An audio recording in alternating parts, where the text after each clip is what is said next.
অসমৰ একমাত্ৰ বৰ্ষাৰণ্যৰ ওপৰত চলিছে অবাধ ধ্বংসযজ্ঞ। দিহিং পাটকাই আমাজন খ্যাত এক বৰ্ষাৰণ্য। দিহিং পাটকাই বন্যপ্ৰাণী অভয়াৰণ্য।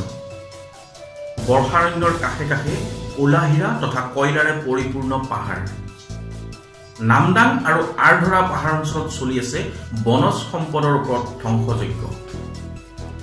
দুষ্ট চক্ৰই চলাই আছে বনাঞ্চল ধ্বংস কৰি কয়লাৰ চোৰাং ব্যৱসায়। অসমৰ ক'লা হীৰাৰ ওপৰত ধ্বংসযজ্ঞ চলি আছে। মৌনভাৱে সহযোগ আগবঢ়াই আছে স্থানীয় প্ৰশাসন, চৰকাৰ আৰু কোল ইণ্ডিয়া লিমিটেড কৰ্তৃপক্ষই।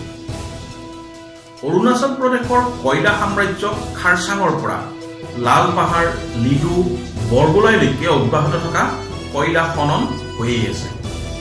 কৰ্তৃপক্ষ নিমাত মাফিয়াৰ ৰাজত্ব চলিছে এই অঞ্চলত।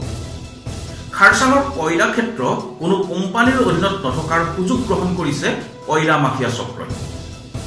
নামদাং, আৰধৰা, নামটক অঞ্চলত মাইনিং কোম্পানী নাই, অথচ এই অঞ্চলৰ পৰা মুক্ত খনন চলাই আছে মাফিয়া চক্ৰই। দিহিং পাটকাই অভয়াৰণ্যৰ প্ৰাকৃতিক সম্পদ ধ্বংসযজ্ঞত নামি পৰিছে এক বিশাল বাহিনী। ৰাজনৈতিক দল আৰু ৰাজনৈতিক নেতাৰ পৃষ্ঠপোষকতাত চলিছে কয়লাৰ এই চোৰাং ব্যৱসায়। বৰ্ষাৰণ্য হিচাপে খ্যাত এই অঞ্চলত কয়লা মাফিয়াসকলে এক্সকেভেটৰৰ দ্বাৰা দিনে নিশাই খনন চলাইছে। ক'লা ধনে নিষ্ক্ৰিয় কৰি ৰাখিছে প্ৰশাসন যন্ত্ৰ। চোৰাং কয়লাৰ সাম্ৰাজ্যখন ক্ৰমে বিস্তাৰ লাভ কৰিছে। নামদাং, আৰধৰা অঞ্চলত অবৈধভাৱে সংগ্ৰহ কৰা কয়লা মজুত কৰাৰ বহুকেইটা ব্যৱস্থা আছে। 10 চকীয়াৰ পৰা 22 চকীয়া গাড়ী চলাচলে মাৰ্ঘেৰিটা অঞ্চলত এক ভয়ংকৰ পৰিৱেশৰ সৃষ্টি কৰিছে। প্ৰশাসন তথা আৰক্ষী বিভাগ মৌন। ইয়াৰ কাৰণ ব্যাখ্যা কৰাৰ প্ৰয়োজন নাই। চলি আছে এক ঐক্যবদ্ধ লুণ্ঠন।